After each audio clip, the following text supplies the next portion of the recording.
So the second shift, once you identify is start breaking it, because it all matters. It all counts. The people you meet, the people you interact with, impact who you are, who you become. Don't hang out with broke people. Don't hang out with losers. Books you read. What are you reading right now? Are you reading a book that's a nonfiction book that will inspire you, that will teach you something? Right now I'm reading Darren Hardy's book, The Compound Effect. Brilliant book. Excellent book. Spend 30 minutes a day reading. Remember, you cannot have a steak dinner. You cannot have filet mignon if you bring chicken in. But if you bring good stuff in, you're going to get good stuff out. Put in your mind what serves it. What inspires you? What teaches you? Do you watch the news? Is it uplifting? Is it good? Is it helping your business? Is it helping you grow? Of course not. But it all matters. The kind of music you listen to, the kind of conversations you carry, the television you watch, the radio you listen to, the podcasts you listen to, where you go on the internet, chit-chatting, fighting, arguing with somebody over politics. Colossal waste of time. Read 4 books. Make this your commitment this year. There are 4 books I want you to read. First, Think and Grow Rich by Napoleon Hill. Classic, absolutely phenomenal book. Totally will shift your mindset. Basic principles, easy to follow. Number 2, You're a Badass by Jen Sincero. Excellent book. Totally shifts your mindset. Empowering, inspirational, fantastic read. Number 3, Tony Robbins. One of my mentors, brilliant guy. Read Awaken the Giant Within. Fun read, plenty of tools, plenty of resources. And if you're really serious about change, Dr. Joe Dispenza. Breaking the Habit of Being Yourself. Read these 4 books, especially if you struggle with mindset, especially if you feel like it's an uphill battle and the business is not working for you. These 4 books will change your life. I promise you. They changed mine. Don't waste your time with bullshit. What you put in is what you're going to get out. Saturate your mind with success. And it's a repeated process. It's like working out. Once I'm in shape, I have to stop working. No, you continue. This is an exercise that keeps going on. Hey, Karen, glad you like the stuff. Success saturation, constant saturation. Where you're going to start developing habitual behaviors of success. This is stuff I used to do. Why is that important? Because our subconscious mind acts on autopilot.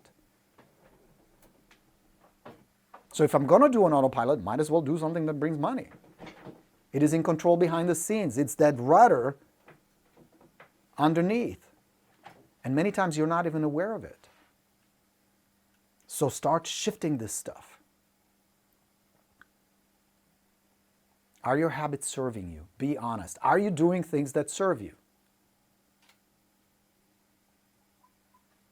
Your current financial situation is a direct result of your daily thoughts and action. These are your habits. Like it or not, understand it or not, want it or not, appreciate it or not, doesn't matter. That's the reality. So whatever core beliefs you have, it's time to shift them. It's time to make a change. So declare it right now. You can do it right now. Seriously, you can do it right now.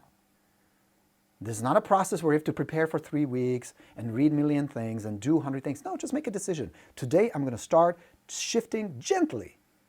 Not beating myself up, not doing 100 uncomfortable things. Just start shifting, become aware. Start the change now. Start the process now. It starts with the decision to say, this year, I want to be in control of my money. I want to be in control of my business. I want to be in control of my life. Now be ready, because subconscious mind resists change. I call it the drunken monkey. It is a programming that we have in our brain. It's a little part of our brain called the crocodile brain or reptilian brain. It is old. It's about 280 million old, 200 million years old. Does not like change. So be ready. The moment you start instigating these changes, the moment you start thinking about changing and shifting, there'll be a pushback. There'll be thoughts. There'll be emotions that will start pushing you back. That's exactly the drunken monkey I'm talking about. Buddha mentions it. This is a 2,000-year-old concept that Buddha says the chatter of 1,000 drunken monkey in your head will stop you. So just be ready for it. Be prepared. It goes back millions of years when we were just running around and being chased by lizard tigers and dinosaurs. We were afraid. We didn't like the change. It was not safe. Change equaled death.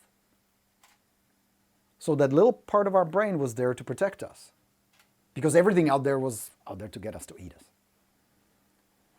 So the emotions you experience are old. Be aware what you're going to feel, what you're going to think during this shift in your mind.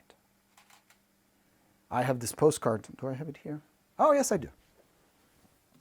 For the drunken monkey inside. You will hear these voices. Oh, it's too hard.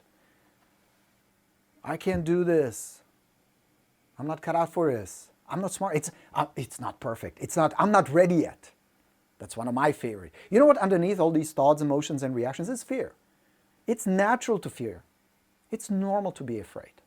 I still get afraid once in a while, especially when I venture into something new, something unusual, something that I'm not familiar with. It's normal to be afraid. I mean, think about it. Were you all excited, confident, feeling perfectly fine when you got your real estate license? Maybe it was recently, a couple months ago, a couple of years ago, maybe 20 years ago. Larry, how long back do you go? You've been around for a long time, right? But remember that moment at the beginning when you got your license, it was two things combined. Excited, possibility, opportunity, and then, oh shit. What am I getting myself into? That oh shit part, that fear part, that oh let's not change, comes from this guy. I call it Judy, affectionately. My little drunken monkey that chats to me. They're not going to listen to you. They're not going to succeed. Judy. We all have it. Every single one of us. It's fear. Successful people are not successful because they don't have fear.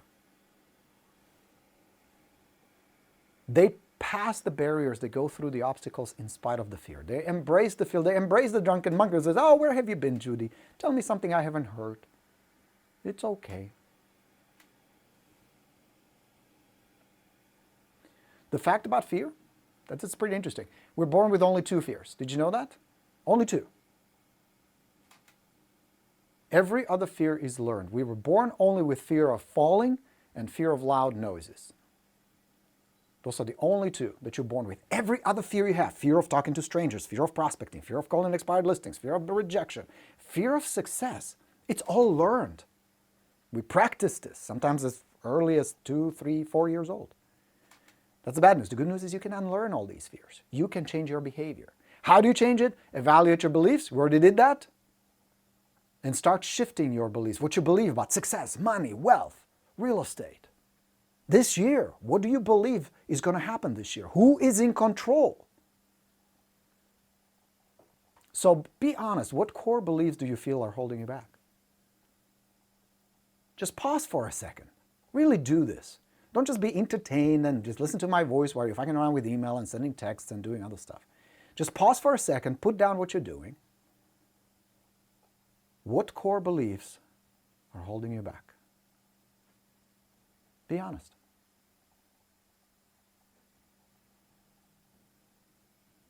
Because if you're not aware, there are only two ways you're going to make a change. There are only two ways. There are only two ways you're going to change your life around, make a lot of money, be successful. You can do what I did, which is called the crisis way. You create so much pain and so much crisis and so much drama in your life, like me being homeless, it will force you to change. The pain will drive you to change. That's what drove me. And I'll be honest with you, even to this day, when I think about those days, or when I talk about it to you about it, I can still feel it, the discomfort, the fear, the drama, the struggle. That's one way to succeed. It's very effective. That's why we create sometimes a lot of drama in our life, to push through the barrier, to overcome the obstacle. It is the pain that has become so unbearable, you simply move.